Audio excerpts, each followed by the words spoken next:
explode.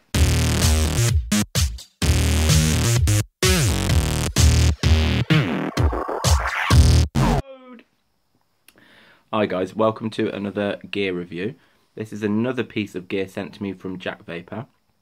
It's not produced, it's not manufactured by Jack Vapor, but they are selling quite a few third-party devices and tanks and things now. So it does go through all the quality assurance, all the testing and that we have come to know and love from Jack Vapor. So this is the Cloupor Mini. It's a 30-watt device. It's known as an APV, or an advanced personal vaporizer, also sometimes called box mods, these ones. 30 watts, variable wattage, variable voltage as well. It might look tiny, it is pretty small, but it is an absolute powerhouse. If I just quickly compare it to this is my Innokin MVP2, which sadly doesn't work anymore. Threading seems to be fine, but I don't know, nothing will connect to it, so that's a shame.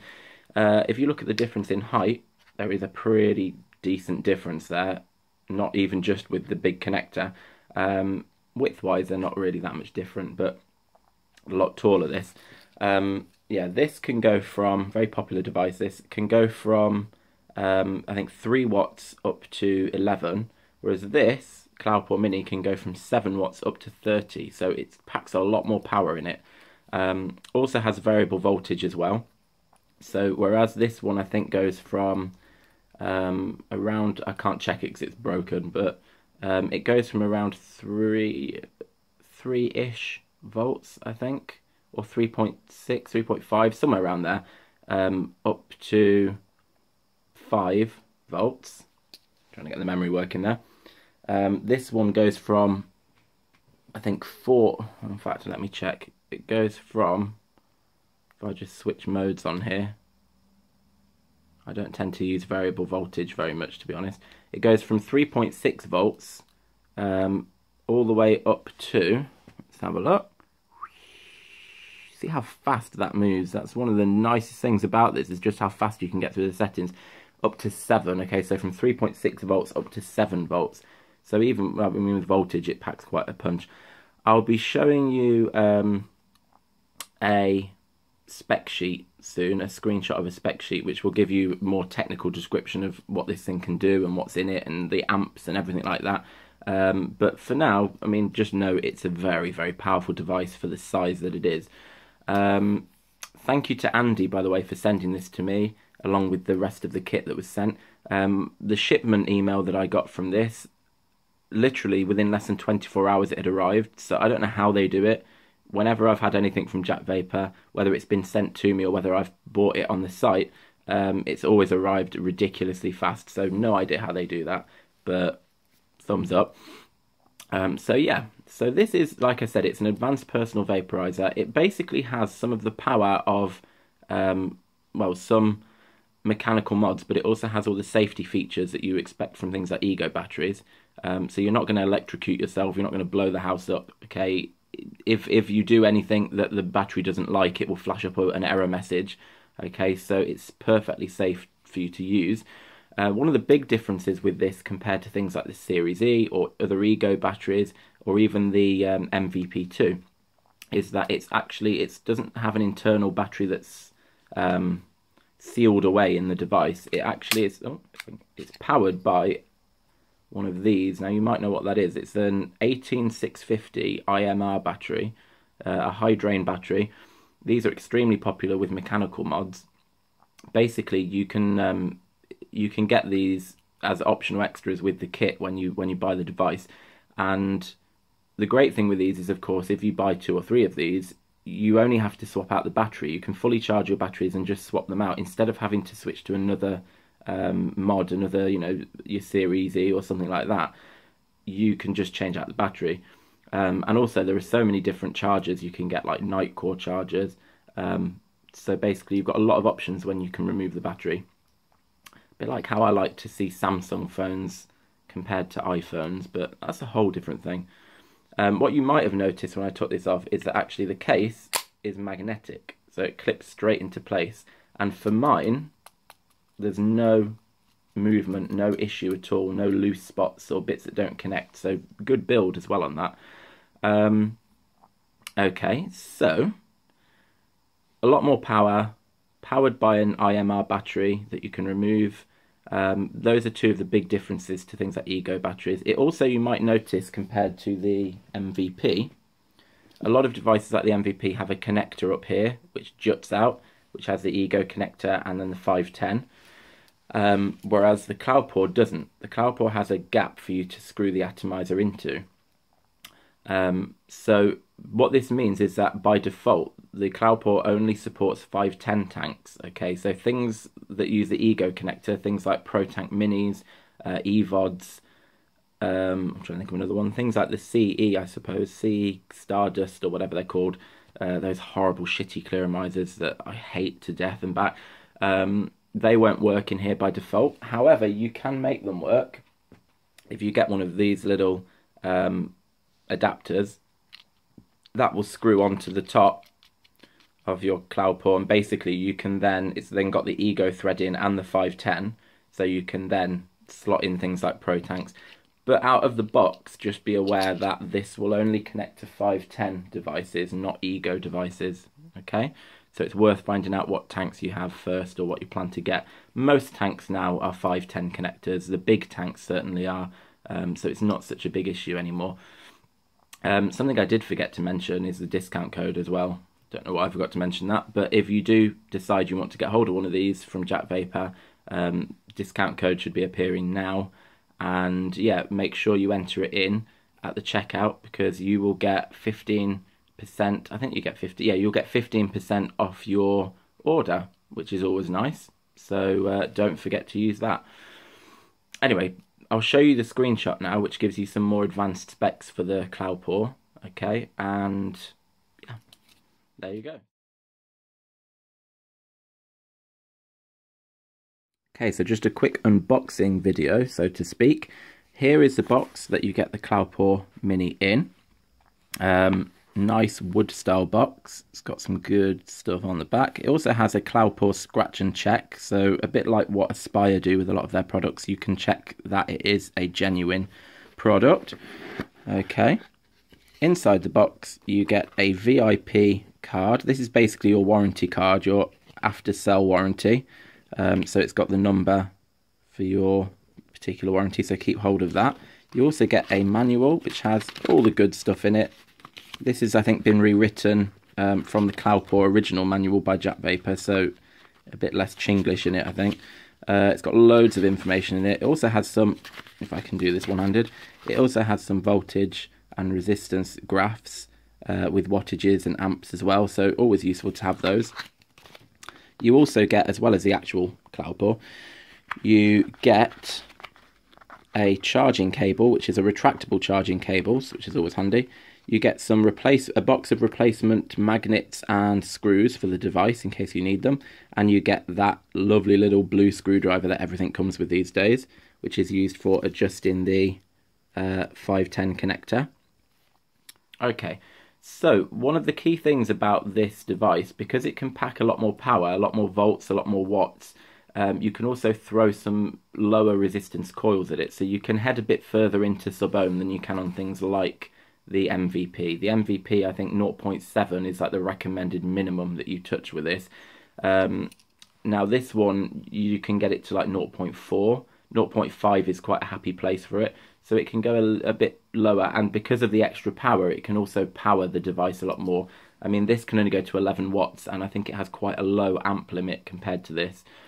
So even if you used a sub-ohm build on this, the battery would be drained quickly. It wouldn't give you a particularly great vape, whereas this has the power to support that. So if you are into sub-ohm, or if you want to get into it, but you are reluctant to try mechanical mods because of all the safety issues with them, then this is a great way to get into that. Okay, so I'll go through some of the kit options before I show you it and vape it and go through the options and battery and the buttons. I'll just go through some of the kit options that Jack Vapor have. So it's available in silver or black. On its own, the battery costs $39.99, but there are a few extra options you can add when you, at the same time as you're buying the battery. You can get an optional IMR battery to power it if you don't already have one.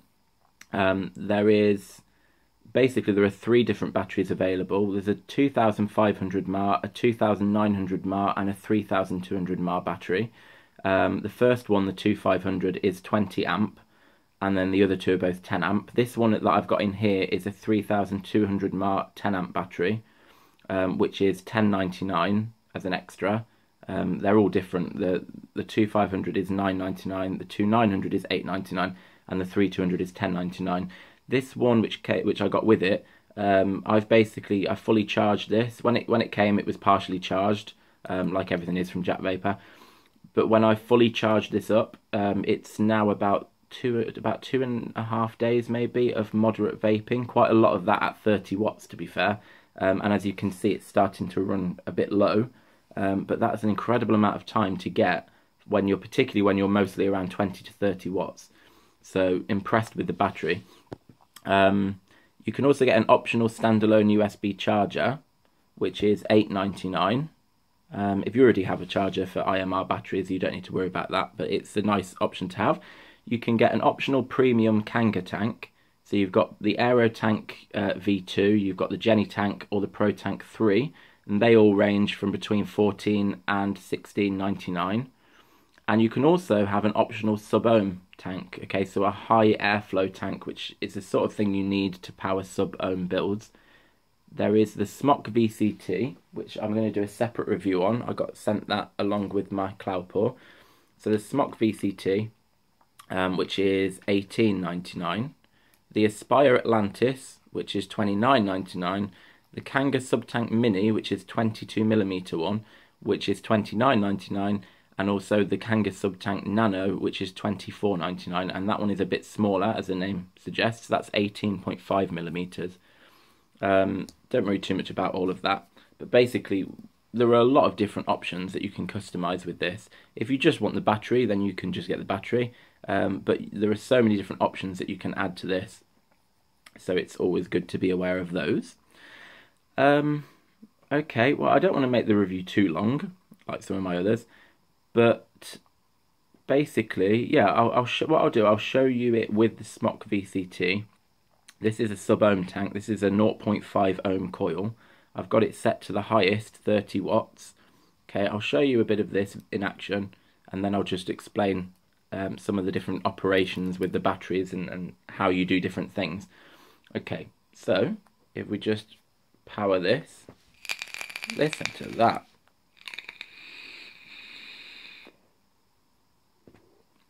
It can kick out some clouds.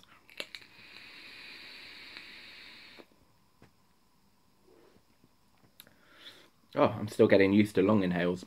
That gives off some amazing flavour. And that's a rare thing for me to say. Okay, so what I can do actually, I'll show you it with a couple of other big devices. So here I've got the Aspire Nautilus Mini, which I bought not long ago. I might do a review on this soon. It's, well, it's not really working that well for me at the moment. Now I'm going to knock this down because 30 watts is not a good idea. The up and down keys, compared to like the MVP where you have to go down in like 0.1 or 0.5 increments one at a time, you can actually hold the button down. So you can see that the wattage drops very quickly and it speeds up, it accelerates as you hold it. So it's very quick and easy to get to what you want. I'm going to drop this one down actually to about 9 because it's, like I say, it's not working that well. One thing I love about this, it's based on the DNA mod design, I think. It tells you the resistance. Whenever you plug in an atomizer and you fire it, it tells you the resistance of the coil. It also tells you, obviously, the wattage if you're in that mode, but what I really like is it also tells you just underneath there, you see it says 0. When you fire it, it tells you based on what you're firing, it calculates for you what the voltage is. Okay, so if I'm running this at, this is a 1.82 ohm coil, running at 9 watts, and it's telling me that that is 4.05 volts. So it does all the calculation for you, which is great. Another thing to mention actually is that the readings, as you might have just heard, the readings actually go to 2 decimal places. So instead of it just saying 1.8 ohms, or instead of it just saying 4.0 volts, it actually gives you that extra bit of accuracy, which is particularly good when you're building your own coils, because of, you know, you can see just how close you are to your desired resistance. But anyway, yeah, this is the Nautilus Mini. Bit more flavour coming from that. I was running a different juice which didn't have much flavour. This is Vaping King's Venom, which you might have seen my review of. Very flavoursome juice. Even at 9 watts, that's pumping out a good amount of vapour. So that's it with the Nautilus Mini, which you can see connects really well to it. Let's see, we've got the Aero Tank, which is a Jack Vapor's branded Aero Tank, a Kanga tank, that one. So I'll take that one up perhaps to about 12, for now, 12 watts, which is giving me 4.7 volts, or 4.77.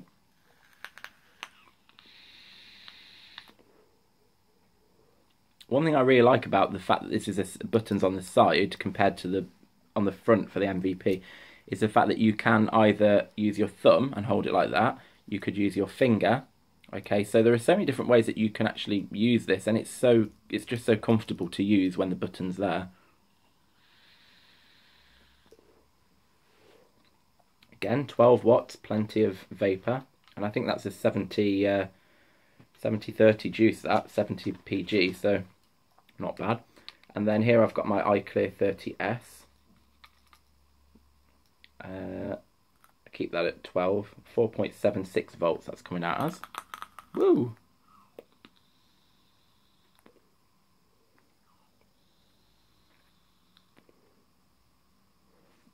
Whoa! Plenty of clouds coming from these liquids, even at lower wattages. I wouldn't go near 30 watts for anything other than a sub-ohm tank.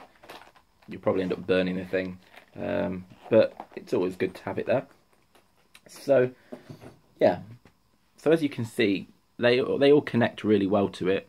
The only thing to note is that this isn't a spring-loaded connector. Basically, it's kind of, if you think about the Series E battery, which I've got here, that has a spring connector to it. So when you put your atomizer down, the battery connector can move. It can spring up and down so that it fits the atomizer. When you look at the MVP, that basically has almost like a fixed connector. The only way to lift that is to put a little screwdriver in and force it up, which is a bit shit, to be honest. But basically that that can't really be adjusted unless you can lift it, but I don't like it. Basically, this is like a halfway house between the two. You might see it's got a positive screw in there, and if you remember, the kit has a screwdriver with it. Basically, I'll use this one. Basically, you can raise and lower the 510 connector using the screwdriver. Now, most tanks, you don't need to worry about this. The only one for me that's been a bit of an issue is the Smok VCT. Sometimes if I've used other atomizers, it pushes it down a bit, and when I come to put this on, it will flash up check atomizer because it doesn't recognize that one's plugged in. And you just need to get the screwdriver and lift up the connector a bit. So that's just something to be aware of, but like I say, it's very rare that I have to do that, so it's not a massive issue. If I just to finish, I'll show you the buttons and what they do. So if I turn this off, when it's switched off, there's nothing on the screen. Now, if you want to switch it on, just like with most other batteries, it's a 5-click system. So you just click the fire button 5 times and you get the animation. Now, as you can see from this, one of the only downsides, and it is a very small downside, is that it does take a few seconds for it to come on. So if you often switch the battery off, you're going to have to wait a few seconds for it to come back on. If you leave the screen on for about, I think it's a minute, 2 minutes, it will switch itself off, and you just have to press a button to switch it back. So it's like a standby mode, which helps to save the battery. As you've seen, the up and down buttons there. Now, this is in wattage mode. If you wanted to use the voltage mode where you control voltage, you hold down the power button and the down button. Okay, so you'll see if you hold those down for a few seconds, then it changes from wattage to voltage. And just like with the wattage mode, when you fire this, just under where it gives you your resistance, it will tell you what the wattage is. Okay, so it does that calculation automatically, which is great. Just swap that back to wattage mode. Okay, and another nice feature is if you hold down the fire button and the up button, then the screen goes from right to left mode, and it goes, there we go, it's in left mode now, and you'll see the screen's gone the other way around. So if you're left-handed, yeah, you can use this and you can look, okay, and the display will be the right way around. So it's nice little extra to have. Okay, I'll just swap that back. And the final kind of combination you can use, if you hold down both of these, let's say you're using this or you've got it in your pocket and it's still switched on, and you don't want the buttons, they're nice clicky buttons, but you don't want it to change the voltage. Okay, if you're holding it like this, there's always a chance these fingers can hit the switch by accident. If you want to lock the voltage and the wattage, then just hold down the up and down buttons. Okay, and it will come up with power locked. Okay, what that means is you can still fire it, okay, but it won't, you can't change these buttons, and all you need to do to unlock it is just hold them down again, and it says, oh, hold them down for a few seconds, and the power lock's gone, and you can do it again. If you try and fire this without an atomizer, it will say check atomizer. That can also mean that you need to adjust the pin because it's not recognizing it. If you get a short, it will come up shorted, okay, so it won't fire, which is good. And yeah, it also has a temperature. I think it can go up to 60 degrees Celsius, and if it goes above that, it will come up saying too hot. Okay, so it does have a temperature warning. I've not had that happen personally, but yeah, it's good to have that as a safety feature. What you might notice as well, when you fire this, it has a second counter. See that going up? And basically it can go up to 15 seconds before it cuts off for safety. But yeah, so it kind of counts up like a stopwatch. It counts up the amount of seconds you've held it for, which is, you know, a nice little extra. But yeah, it's a very, very powerful device considering how small it is. And let's just go for 30 on this again.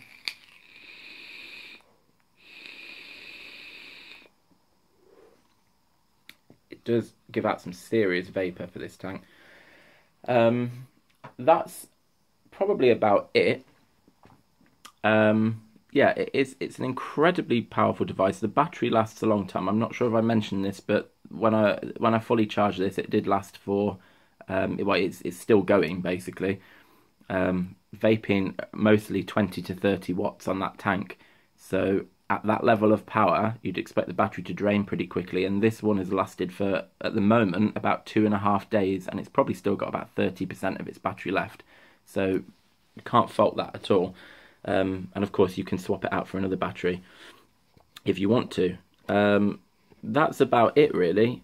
It is, like I say, it's a great device. It's impressed me, certainly, since I got it. It's much more powerful and versatile than anything else that I've used.